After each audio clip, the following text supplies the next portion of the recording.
ഇൻവെർട്ടറിൽ നമ്മൾ എന്ത് ചെയ്യുമെന്ന് വെച്ചാൽ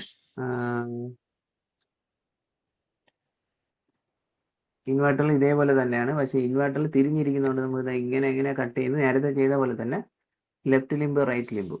അപ്പൊ ഇത് ലെഫ്റ്റ് ലിംബും ഇത് റൈറ്റ് ലിംബും ആണെന്ന് വിചാരിക്കുക. ഓക്കെ, അപ്പൊ ലെഫ്റ്റ് ലിംബ് എന്താണ്? P A. ഈ തിരിഞ്ഞിരിക്കുന്നതുകൊണ്ട് ഇൻവെർട്ടർ ആയിരിക്കണം P A plus rho G എച്ചിന് വരെ നമ്മളിവിടെ എന്താ P A minus rho G H, അത്രേ ഉള്ള വ്യത്യാസം. അപ്പം P A minus rho G H of എത്രയാണ്? 30 സെന്റിമീറ്റർ. അപ്പൊ എച്ചിന് 30 സെന്റിമീറ്റർ കൊടുക്കുന്ന ഒരു സംഭവം.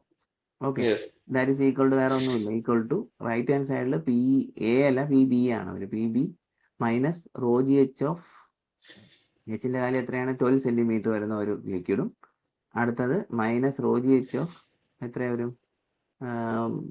10 സെന്റിമീറ്റർ വരുന്നത്, ശരിയല്ലേ? 10 സെന്റിമീറ്റർ വരുന്ന ഒരു ലിക്വിഡും ഉണ്ട്.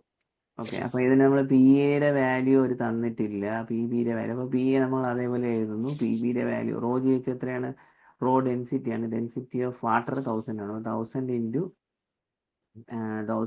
9.81 ഇൻറ്റു എച്ചിന്റെ value 0.3, that is equal to P B minus rho G H. Rho G H എന്ന് പറഞ്ഞാൽ അത് 0.8ന്റെ സ്പെസിഫിക്. അപ്പോൾ 0.8 into 1000 into G 9.81 into 12 centimetre 0.12 minus വീണ്ടും rho G H of water ആണ്. അപ്പോൾ വാട്ടറിന്റെ 1000 ഇൻറ്റു ജി 9.81 ഇൻറ്റു എച്ചിന്റെ വാല്യൂ 0.1. അപ്പൊ ഇത് നമുക്ക് P A minus P B ഒക്കെ ആയിരിക്കും കണ്ടുപിടിക്കുക. അപ്പൊ അത് നേരെ ഡയറക്റ്റ് കണ്ടുപിടിച്ചാൽ എത്ര ഉള്ള ആൻസർ.